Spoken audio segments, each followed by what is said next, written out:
Senior writer for the upcoming Assassin's Creed Shadows game has expressed animus against white characters. Before we get to this, I'd like to ask you, please hit that subscribe button, hit that bell for notifications so you don't miss any of our future videos here at the Trent Report. Roll this up over at thatparkplace.com. And Giles Armstrong, a senior writer for Assassin's Creed Shadows, has expressed animus against white people.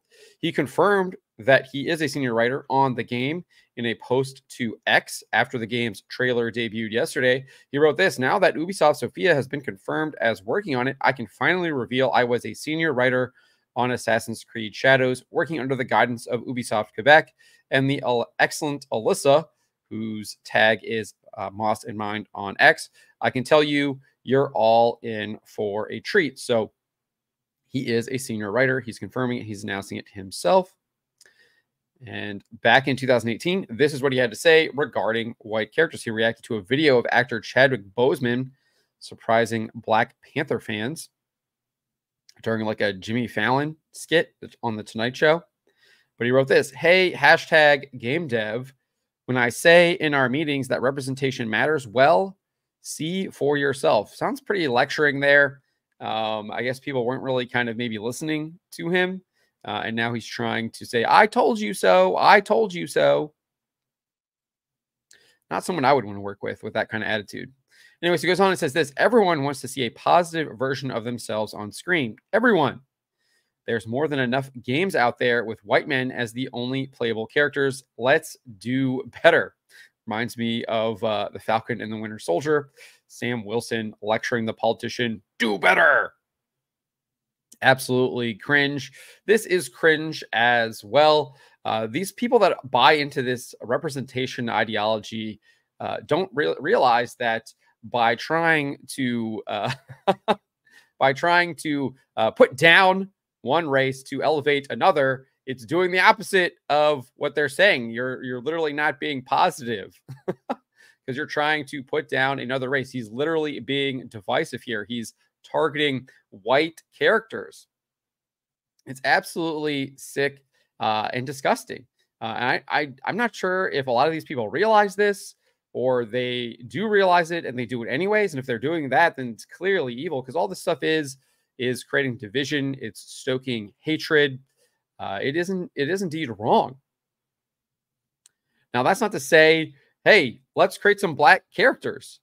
Let's do that. I don't think there's anything wrong with that. But what's wrong with this guy here is that he's putting down white characters in order to try and say we need to have black characters. He's not just saying, hey, let's have some cool black characters. He's like, no, we've had enough of those white characters. There's more than enough of them. We need black characters. And that's obviously what he's saying here. Obviously, commenting with Chadwick Boseman and Black Panther, surprising fans. And this stuff is wrong. This is wrong. And you know that this kind of attitude, this kind of thinking is completely embedded in the way this guy writes. That's just how it is. You put yourself into your writing. And if he's thinking like this, it is going to be in the game. There's just no way around it. We've seen this over and over and over again. When these people have these ideas, they inject this into the game. Suicide Squad, Kill the Justice League is the perfect example. Not only do they put this stuff in the game, but gamers don't like it, don't spend their money on it, and it ends up costing Warner Brothers $200 million. But here we go, Ubisoft doubling down on this. I think they're going to be in for a surprise. I think that Ubisoft is in for a rude awakening with this game. I think gamers will reject this on multiple fronts. Obviously, we've got this DEI angle. We know that they worked with Sweet Baby Inc. for Assassin's Creed Valhalla. We know that they are embracing DEI at the corporate level. And then they have these ridiculous comments from their top executives saying, you will not own your game. And then they go out and delist the crew, ensuring that you can't own the game on Steam. So they're literally stealing the game that you paid for. And I know some people are like, oh, that's not really stealing. You're just licensing it. No, it's stealing. That is what stealing is. You paid for something and they are taking it away from you, whether it is digital or physical. That is still stealing. That is what it is. And that's what Ubisoft is engaging in. This is not a good company. They're not a good company. So we also posted this too, claiming that straight white men are privileged within the gaming industry. Posted this in 2020. He responded to this post here from Game Devs of Color Expo. Said several non-black game devs and artists have offered to mentor and assist black game devs and artists with their career. If you want to help, please reply to this thread. And if you're a black game dev who needs support, share your work. Nothing wrong with that. Sounds great. Giles Armstrong says, thanks for kicking this off, Game Devs of Color Expo.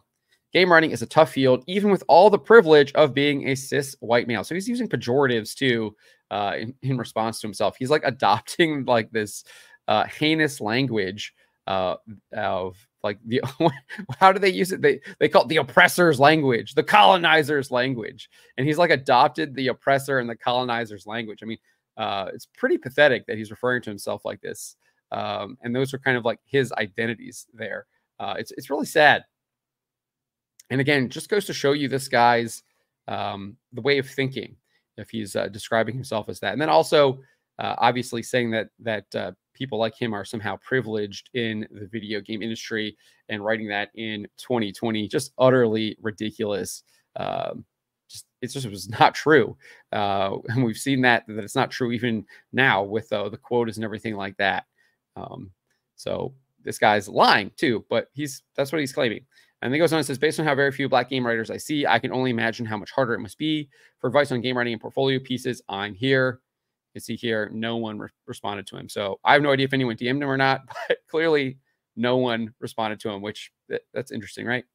But that's pretty much what I've dug up on this guy. I think a lot of these people might have that are working on this game, especially this woman here, Moss in Mind. She might have scrubbed her account of previous things that she went through, given the fact that we just had the big Sweet Baby Ink thing back in March. I know that some people have pointed out that she follows them, but I don't know if that really means anything. There's lots of people that probably follow Sweet Baby Ink, especially after March, just to see what they're doing. But in the case that she's a game dev and she is following them, it's probably that she is indeed aligned with them. But I'm going to still have to like dig into that, see if we can find some more information. But I already think this right here kind of puts this game in the dead on arrival bucket. I'm not sure if it's going to do as bad as Suicide Squad Kill the Justice League, just because I do think there is a ton of goodwill for Assassin's Creed. I think there's a lot of people that still like those games. Like I said in a previous video, I kind of tuned out once they got rid of Desmond and they kind of ended their actual ongoing story that they were telling in favor of kind of telling these standalone stories with, I guess, different protagonists and things like that. I haven't really kept up with what Assassin's Creed is doing, but kind of finished when they like decided to like ditch the whole like Desmond storyline and ended it off in like this awful way. It didn't make any sense whatsoever. He died and everything. I don't know, just it wasn't like a really good ending. But that's kind of what we have here for Assassin's Creed Shadow. That's what we have here for Giles Armstrong. I will not be purchasing this game. I think the price points are ridiculously expensive. I think that this game is clearly infected with DEI and the woke agenda. I think they're employing writers that have this. I think Giles Armstrong is proof of that. And then we also know that Ubisoft is highly connected with Sweet Baby Inc., given the fact that they did indeed work on Assassin's Creed Valhalla previously. But let me know what you guys make of what Giles Armstrong had to say here. What are your reactions to what he has to say? Will you be purchasing Assassin's Creed Shadows? Let me know in the comments below. Remember to always be charitable to each other, but to always speak the truth.